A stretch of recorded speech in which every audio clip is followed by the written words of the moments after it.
बिस्मिल्लाहिर्रहमानिर्रहीम, अस्सलाम वालेकुम। Welcome to Harvard academy.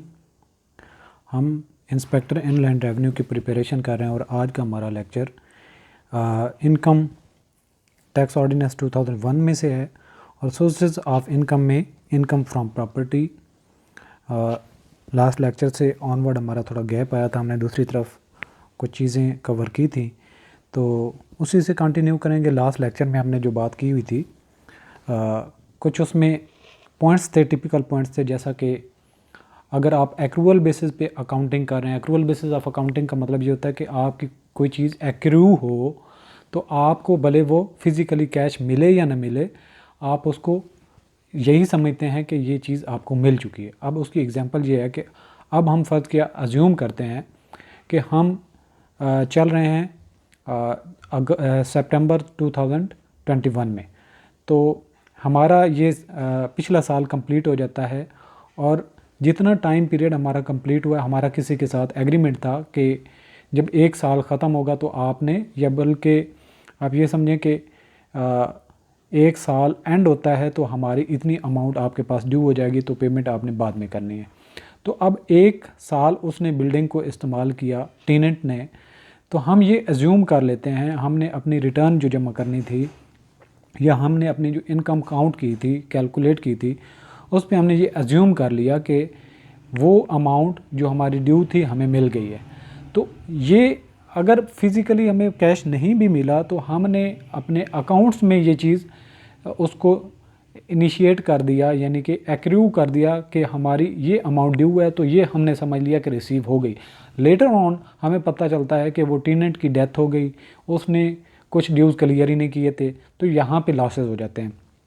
तो अमाउंट आपकी अगर इररिकवरेबल है, जो आपका रेंट एक्रू हो चुका था, आपने अपनी फिनेंशियल स्टेटमेंट में शो कर दिया था और शो करने के बाद जबकि आपको वो मिला ही नहीं है, तो उसको हम कहेंगे वो अमाउंट जो रिकवर नहीं हो सकी, इररिकवरेबल रेंट, तो उसको हम लेटर ऑन डिडक्शन में डाल सकते हैं। अगर आपका करंट ईयर चल रहा है और करंट ईयर्स की आपकी अमाउंट जो ड्यू थी वो आपको नहीं मिली, तो वो भी डिडक्शन में अलाउड है। उस पे आपने टैक्स पे किया है या नहीं पे किया, ये इसके मानी इतने ज़्यादा नहीं हैं, यानी कि उसकी इतने आपने अहमियत नहीं देनी कि उसके ऊपर अगर टैक्स नहीं दिया तो आप उसको डिडक्शन में नहीं डाल सकते, डिडक्शन में डाला जा सकता है।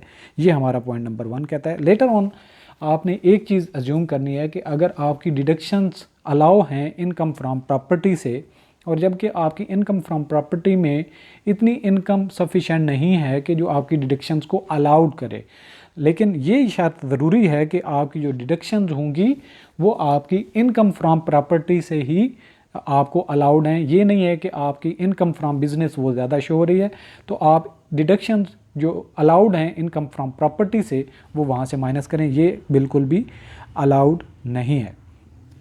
इसके अलावा आपने जो चीज़ देखनी है कि जो आपका मेथड ऑफ अकाउंटिंग है वो दोनों का एक ही होना चाहिए, यानी कि जिसमें आप एक मेथड अप्लाई कर रहे हैं उसमें आप इनकम को रिकॉग्नाइज करते हैं, दूसरा जहाँ पे डिडक्शंस आप क्लेम कर रहे हैं तो वो भी सेम मेथड रहना चाहिए, मेथड में चेंज नहीं होनी चाहिए। और यहाँ पे फर्दर एक बात आपको पॉइंट याद रखना है कि अगर फ़र्ज़ किया आप एक इंडिविजुअल हैं तो आपने जो जो चीज़ें इनकम फ्रॉम बिजनेस से अलाउड नहीं है डिडक्शंस के तौर पे, तो वो आपकी इनकम फ्रॉम प्रॉपर्टी में भी एज ए डिडक्शंस अलाउड नहीं होंगी।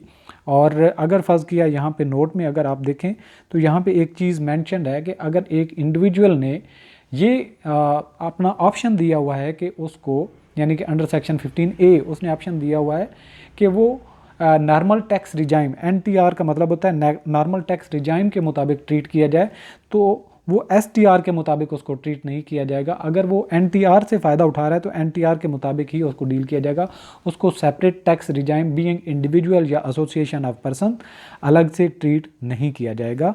और इसके बाद आज हम एक न्यूमेरिकल जो 8.9 है वो भी करेंगे। ये एग्जांपल्स आपको जो है वो प्रैक्टिकली आपने जो थ्योरी पढ़ी होती है उस पर आपको जब न्यूमेरिकल करते हैं तो आपकी अंडरस्टैंडिंग से पता चलता है कि आपकी कितनी ग्रिपिंग हुई है थ्योरी पे।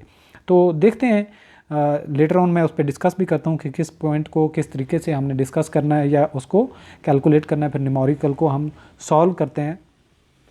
Masons Hassan Private Limited has rented out a house at monthly rent of rupees 20,000 during the year. The company incurred the following expenses in respect of the house. कौन कौन से expenses थे? Repair of house rupees 50,000, 15,000 और insurance 10,000, property tax था 6,000, municipal tax था 5,000, interest on loan from HBFC। HBFC का मतलब होता है हाउस बिल्डिंग फाइनेंस कॉरपोरेशन। ये गवर्नमेंट का एक इदारा है जो आपको लोन देता है और आसान शराइत पे देता है, आसान इंटरेस्ट पे देता है। तो इस तरह का जो चार्जेस आप लोन लेते हैं और घर बनाने में, और उसका लेटर ऑन वो जो घर या बिल्डिंग जिसकी इनकम पे आपको टैक्स भी पे करना पड़ेगा, तो ये आप इंटरेस्ट उसमें से क्लेम कर सकते हैं। तो इसके बाद है salary to mister Ramzan who sole duty is to collect rent. ये एक पॉइंट वाली बात है कि हमने एक मिस्टर रमज़ान नामी शख्स को रखा हुआ है एक मुलाजमत पे, और उसका काम है कि जितनी भी हमारी बिल्डिंग्स या जो हमारे जो प्रॉपर्टीज़ हैं उनका एंड ऑफ द मंथ आपने रेंट कलेक्ट करना है। तो उसको हम कितना पे कर रहे हैं? 15,000। अब यहाँ पे लीगल एक्सपेंसेस कुछ हैं कि हमने केस किसी पे किया, कुछ अमाउंट रिकवर करनी थी जो इरिकवरेबल थी, वो थी ₹2,000। In the previous year the tenant vacate, ये हमारा करंट ईयर की सारा डेटा था।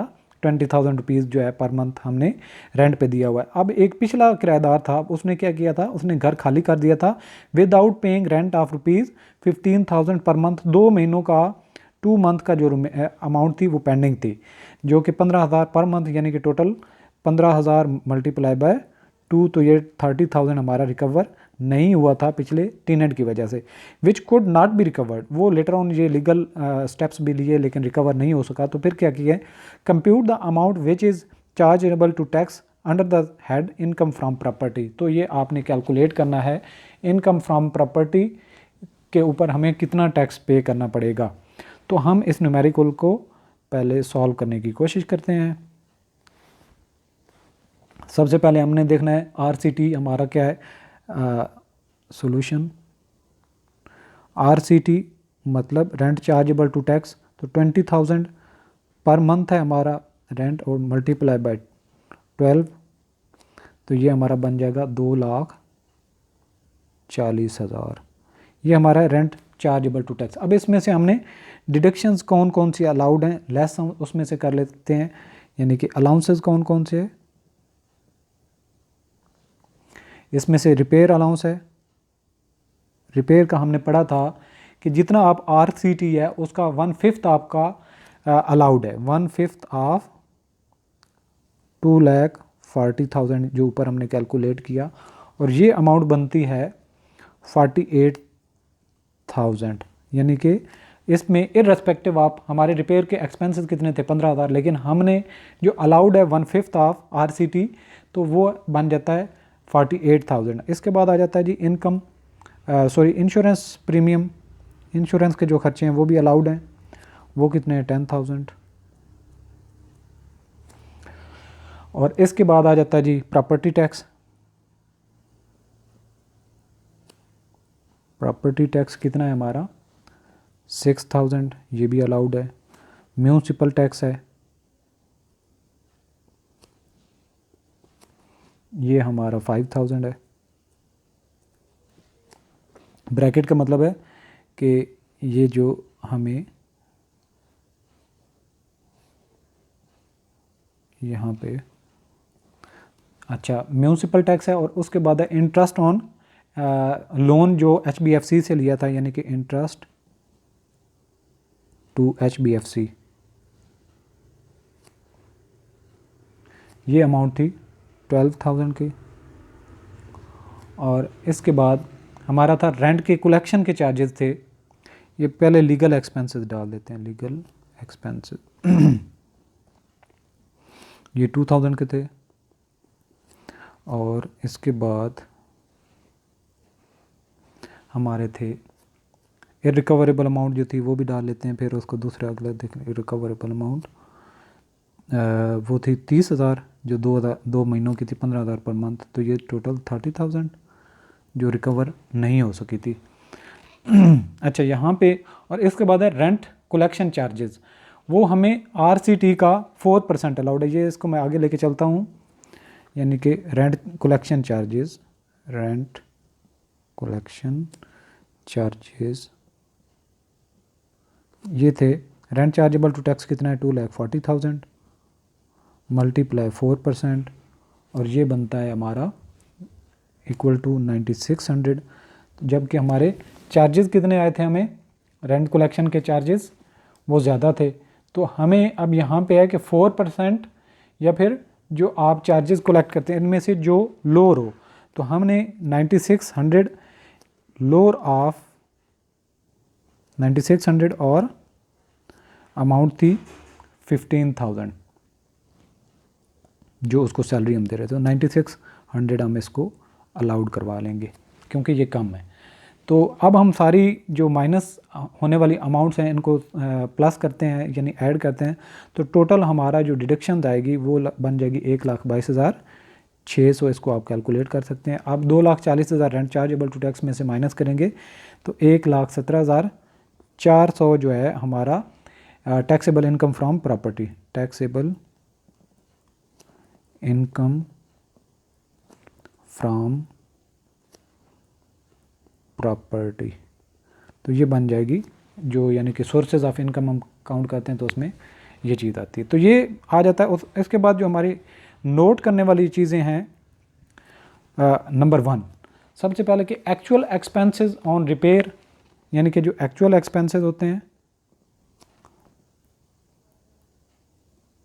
वो कम हो या ज़्यादा उनको इग्नोर आपने कर देना है, इग्नोर करना है, और आपने 1/5 of RCT rent chargeable to tax जो अमाउंट आपकी बनती है उसमें से। और दूसरा पॉइंट आपने जो याद रखना है कि आपके कलेक्शन चार्जेस जो हैं